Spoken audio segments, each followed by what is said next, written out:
Alright, Kent. Been having a little fun with this thing. It's been kind of a pain in the butt, but we're making progress on it. Now, I thought I'd make a little video to give you kind of a rundown on what's going on with this. Okay, first of all, the switch network is still funky. It's probably... I'm going to post an inquiry on one of the forums to see if there's some suggestions on how to deal with stubborn switches like this, because it's really, I can kind of get it to work, but it's still very sketchy on FM. So it goes without saying that there's still some attention that needs to be done on this. Now what you see here is the EMUD that you gave me. I've taken the glass off because I needed to do some work on it. And it also makes it easier to transport the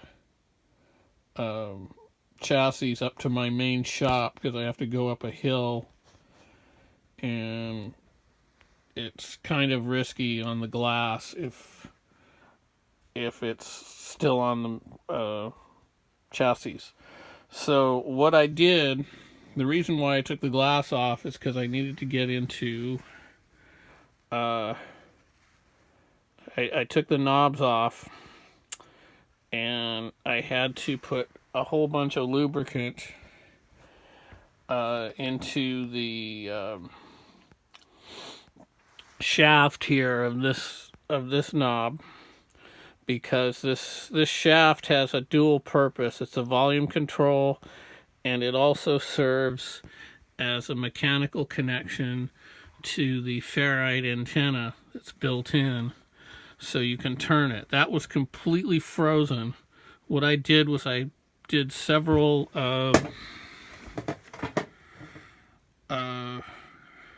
treatments of penetrating oil inside that thing, coupled with a lot of soldering iron heat, to get the oil inside the shaft so it would free up and start turning again.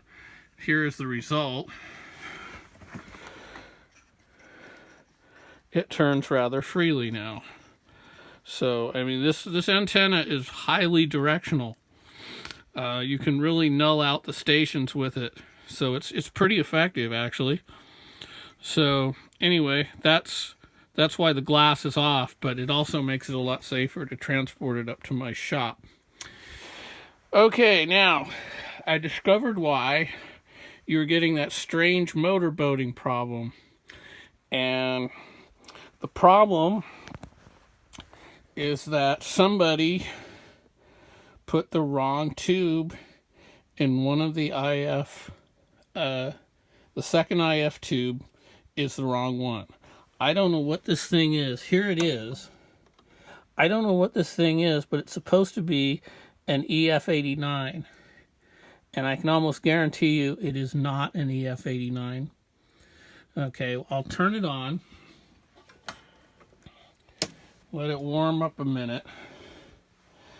I can tell you that from my observation here, that the internal construction of that tube, whatever it is markedly different from the EF89 tube.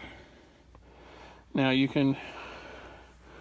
Okay, the set is now powered on. You can see the thing, the I-tube coming alive there. And the end of fourth, Lakers lead the Hawks 102-89. Finals, Blazers 111, Spurs 110, Suns 114, Thunder 110. And you can hear 196. The Heat beat the Jets. Hear that crap? Basketball, number 1, Michigan State is up. Military service, the Washington.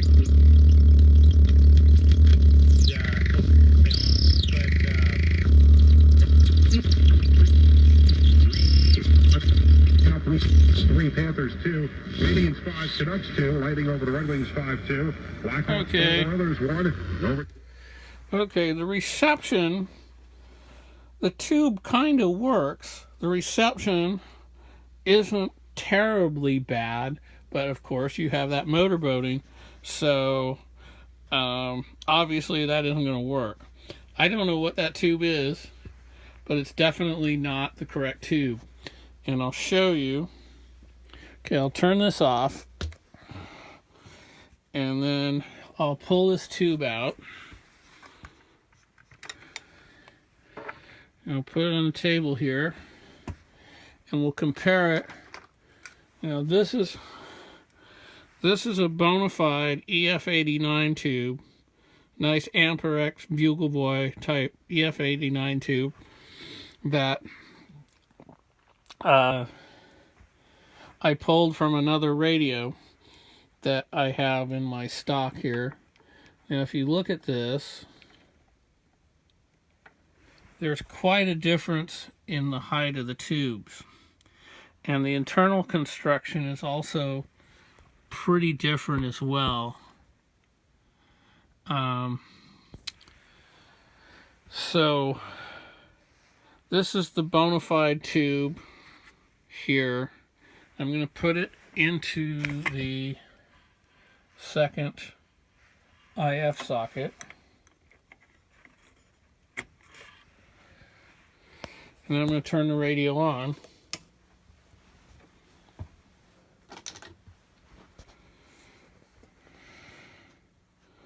Let it warm up a bit. There we go.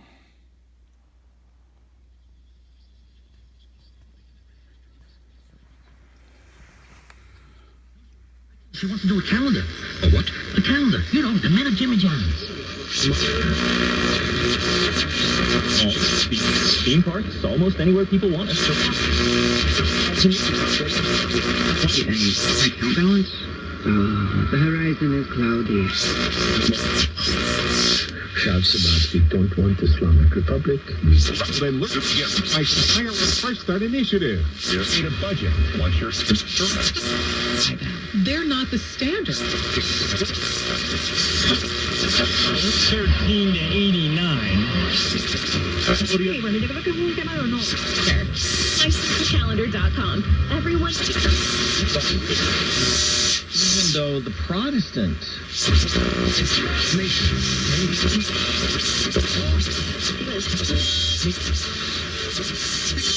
you're gonna have to come.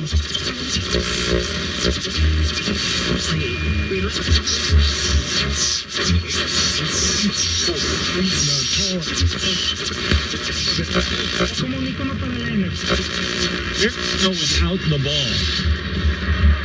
6 minutes to go in the game. 115 to 91. Here's Bazemore for 3. Okay, this radio's much improved. That's the correct tube. Now, unfortunately, I don't have an EF89 to spare.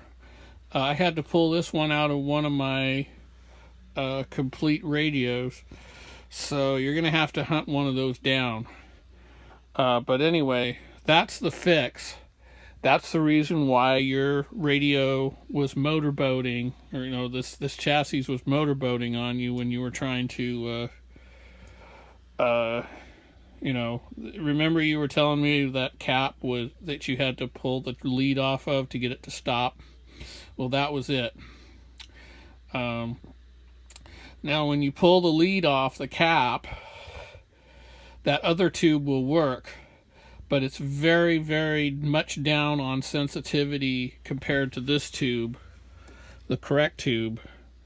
So, yeah, it's whatever that tube is. It's a radically different tube. The difference in sensitivity is like night and day. Now, unfortunately, I can't determine. Let's try it anyway.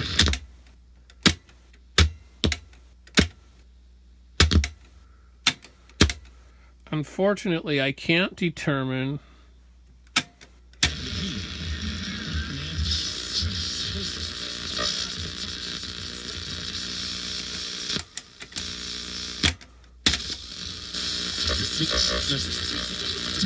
Solid for 3 and it's good. And just like that, 118 to 98. I can't determine whether replacing that tube fixed the FM problem, because the FM, the switch has become flaky enough that I can't even get it to kick in momentarily to see if the distortion problem has gone away. The FM was playing for me briefly, but it had the same type of distortion that you were mentioning to me earlier. But that was with the old tube, the other tube, the wrong tube in the socket. And that tube is used for both the AM and FM IF. So I suspect that if we can get the FM to work, if we can get the switching to work, the FM might come in and behave normally. At least I hope that will be the outcome. Anyway, that's the progress so far. I did a little bit of mechanical work. I got the AM band working great. I mean, it sounds awesome on AM. And the amplifier in this thing is really good with a good loudspeaker. So yeah, it looks like it's shaping up. I just got to figure out what to do about the switches. The band switches are a pain in the butt. I mean, they're pretty flaky even after a decent cleaning. So I'll leave it at that for now. And I'll try to put some work into this in the upcoming week, and we'll see how well I can get it to play. Anyway, that's it for now. Bye.